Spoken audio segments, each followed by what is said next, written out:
David Deutsch discovered that Popper's criterion of demarcation, of falsification, was just a special case of a broader phenomenon in epistemology. Many have observed a claim that is falsifiable does not mean the claim is scientific. For example, if I claim the world will end June 6, 2026, I've got a falsifiable claim. But is it scientific? If I say cobra venom cures heart disease, I've got a testable claim. But is that scientific? Clearly, this is not enough to make a claim scientific. But science must deal in evidence. We must be able to at least test things. If a thing purports to be science, it is necessary, it is falsifiable. But it's just not sufficient.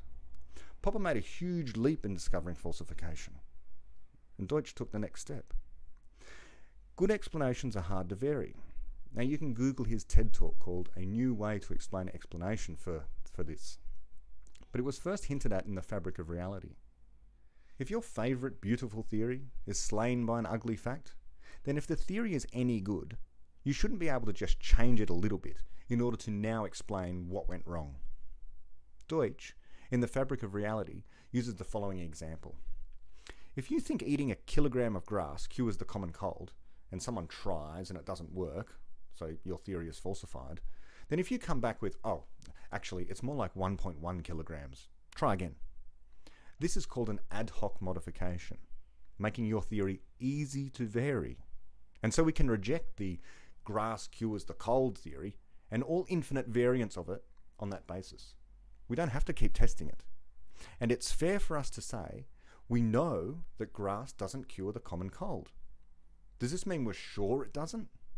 That we're certain one day someone might come along and show how if you isolate some chemical in the grass and add it to some other chemical in alcohol and take that as a pill, that it won't cure cold viruses?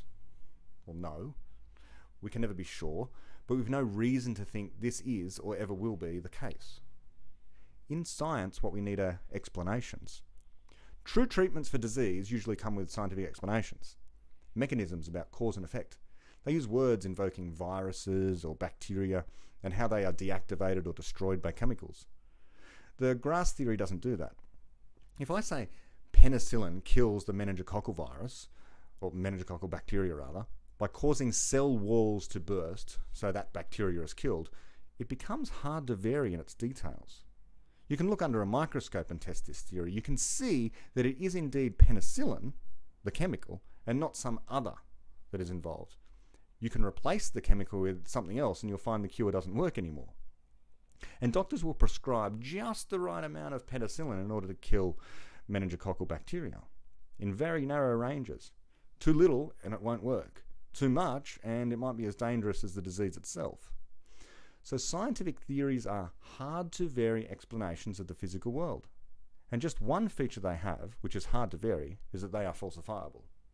And when they survive a crucial test, comparing them to a rival theory, when they survive that experiment, that other rivals do not, that's an exceedingly hard to vary feature of their explanatory content.